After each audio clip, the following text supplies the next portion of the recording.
تبارك الذي نزل الفرقان على عبده ليكون للعالمين نذيرا نحمد ونصلي على رسوله الكريم أما بعد فأعوذ بالله من الشيطان الرجيم بسم الله الرحمن الرحيم إن الذين قالوا ربنا الله ثم استقاموا تتنزل عليهم الملائكة ألا تخافوا ولا تحزنوا وأبشروا بالجنة التي كنتم توعدون نحن أولياؤكم في الحياة الدنيا وفي الآخرة ولكم فيها ما تشتهي أنفسكم ولكم فيها ما تدعون نزل من غفور رحیم۔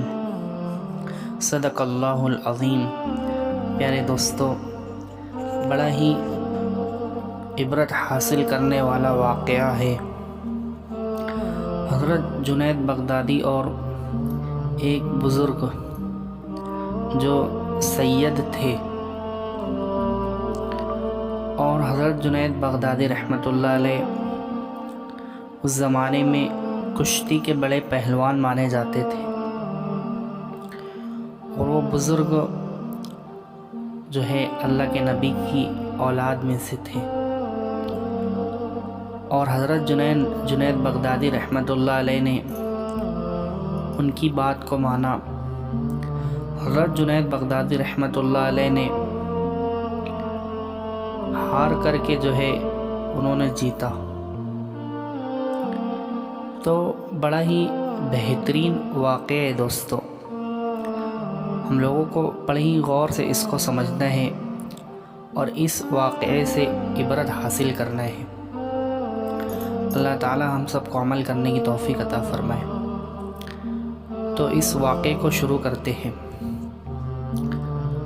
اپنی عزت کو خاک میں ملاؤ، اللہ تجھ کو انعام دے گا۔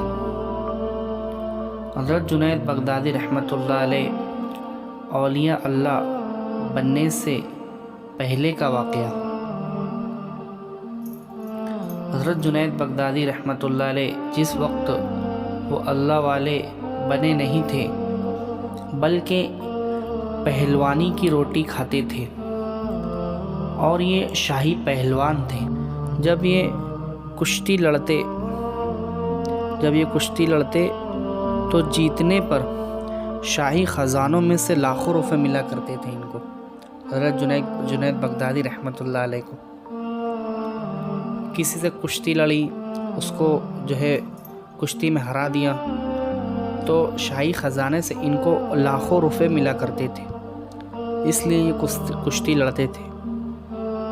اور جب ان کے پاس میں پھر پیسہ ختم ہو جاتا، پیسہ تو ختم ہونے والی چیز ہے ہی، اب پیسہ ختم ہو گیا، اب پیسہ ختم ہونے کے بعد وہ دوبارہ کشتی لڑتے تاکہ اور پیسہ آ جائے۔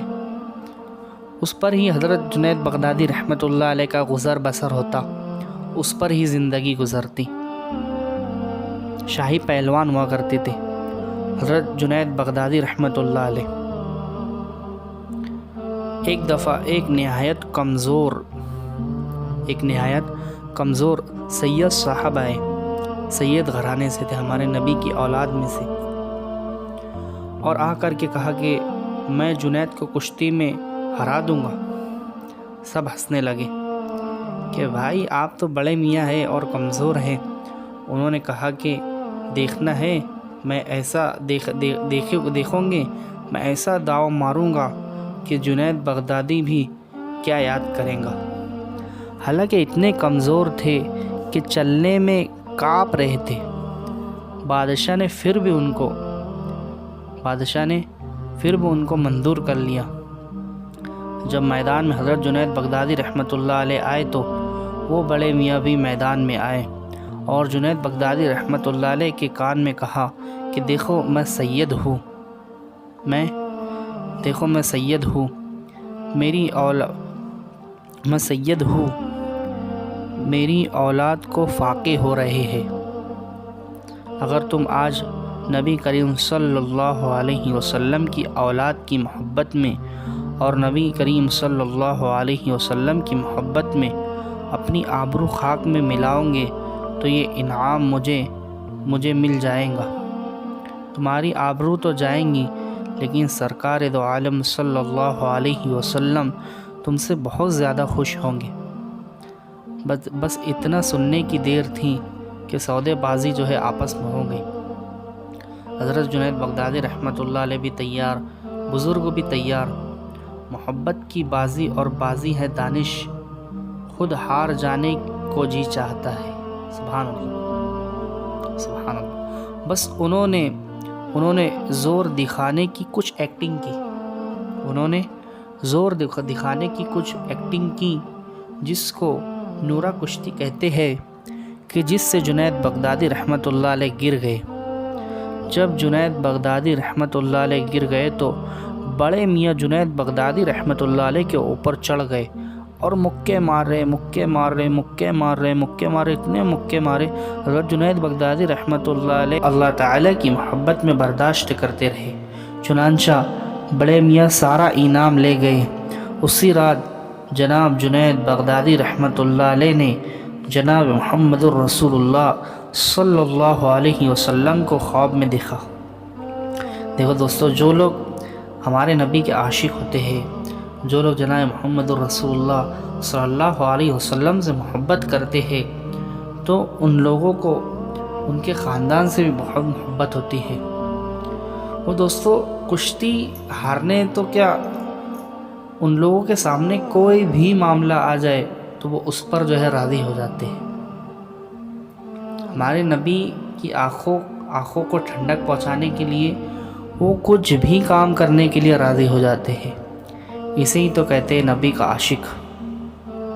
تو جناب محمد رسول اللہ صلی اللہ علیہ وسلم کو خواب میں دیکھا اور کہا، اے جنید، ہمارے نبی نے کہا، اے جنید، تو نے میری محبت میں اپنی عزت کو بیچا ہے، میں تیری عزت کا ڈنکا سارے عالم میں بجانے والا ہوں۔ اس وقت سے حضرت جنید بغدادی رحمۃ اللہ علیہ کا نام اولیاء اللہ میں شمار ہونے لگا۔ تو یہ ہوتے دوستوں نبی کے عاشق۔ اللہ تعالی ہم لوگوں کو ہمارے نبی کا سچا عاشق بنائے۔ وما علینا الا البلاغ المبین، وآخر دعوانا ان الحمد للہ رب العالمین۔